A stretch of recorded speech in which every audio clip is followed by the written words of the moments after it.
Tourism പാർപ്പിട മേഖലകൾക്ക് ഊന്നൽ നൽകി കുമളി പഞ്ചായത്ത് ബജറ്റ് കേരളത്തിന്റെ ടൂറിസം കവാടമായി കുമളിയെ മാറ്റുക എന്നതാണ് ലക്ഷ്യം. പഞ്ചായത്ത് വൈസ് പ്രസിഡന്റ് സെയ്ദ് ഷക്കീലയാണ് ബജറ്റ് അവതരിപ്പിച്ചത്. 2026-27 വർഷത്തെ ആകെ ബഡ്ജറ്റ് അടങ്കൽ മുൻപാക്കി ഉൾപ്പെടെ 71,27,28,386 രൂപയാണ് ബഡ്ജറ്റിൽ പ്രതീക്ഷിക്കുന്നത്.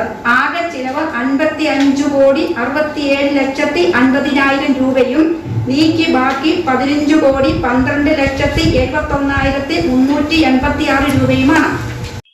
തമിഴ്നാട് അതിർത്തിയോട് ചേർന്നുള്ള ബസ് സ്റ്റാൻഡ് രാജ്യാന്തര നിലവാരത്തിലുള്ള ബസ് ടെർമിനലാക്കുന്നതിന് 5 കോടി രൂപയാണ് ബഡ്ജറ്റിൽ വകയിരുത്തിയിരിക്കുന്നത്.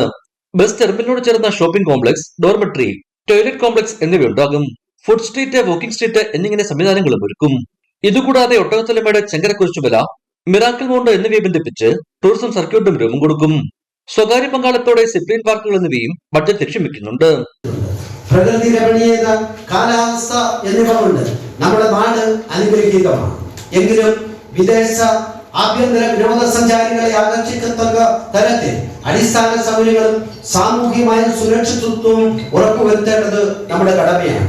ലക്ഷക്കണക്കിന് ഇതര സംസ്ഥാന തീർത്ഥാടകർ എത്തിച്ചേരുന്ന ശബരിമല ഇടത്താവളം കൂടിയാണ് നമ്മുടെ കുമളി. അതുകൊണ്ട് തന്നെ കുമളിയിലെ മാറ്റം കേരളത്തിന്റെ മാറ്റമാണ്. ഈ മാറ്റത്തിനായി ശാസ്ത്രീയ മാലിന്യ സംസ്കരണം, തെരുവ് വിളക്കുകൾ, മറ്റ് അടിസ്ഥാന സൗകര്യങ്ങൾ എന്നീ മേഖലയിൽ കൂടുതൽ ഊന്നൽ നൽകിയിട്ടുണ്ട്. കുമളി ടൗൺ സന്തുലിതവൽക്കരണത്തിന് മാസ്റ്റർ പ്ലാൻ തയ്യാറാക്കാൻ 2 ലക്ഷം രൂപയും പദ്ധതിയുടെ 1ാം ഘട്ട പ്രവർത്തനങ്ങൾക്ക് 10 ലക്ഷം രൂപയും വകയിരുത്തിയിട്ടുണ്ട്. പാർപ്പിട മേഖലയ്ക്ക് 4 കോടി രൂപ വകയിരുത്തിയപ്പോൾ കാർഷിക മേഖലയ്ക്ക് 2 കോടി 56 ലക്ഷം രൂപ വകയിരുത്തി. റോഡുകളുടെ അറ്റകുറ്റപ്പണികൾക്കായി 2.25 കോടിയാണ് മാറ്റിവെച്ചിരിക്കുന്നത്. പഞ്ചായത്തിലെ മാലിന്യ നിർമ്മാർജ്ജനത്തിനും തുക വകയിരുത്തി. ബഡ്ജറ്റ് അവതരണ യോഗത്തിൽ പഞ്ചായത്ത് പ്രസിഡന്റ് എം വർഗീസ് അധ്യക്ഷത വഹിച്ചു. പഞ്ചായത്ത് അംഗങ്ങൾക്ക് പുറമെ മറ്റു വകുപ്പിലെ ഉദ്യോഗസ്ഥർ, ത്രിതല പഞ്ചായത്ത് പ്രതിനിധികൾ എന്നിവരും പങ്കെടുത്തു. ഇടുക്കി വിഷൻ, കുമളി.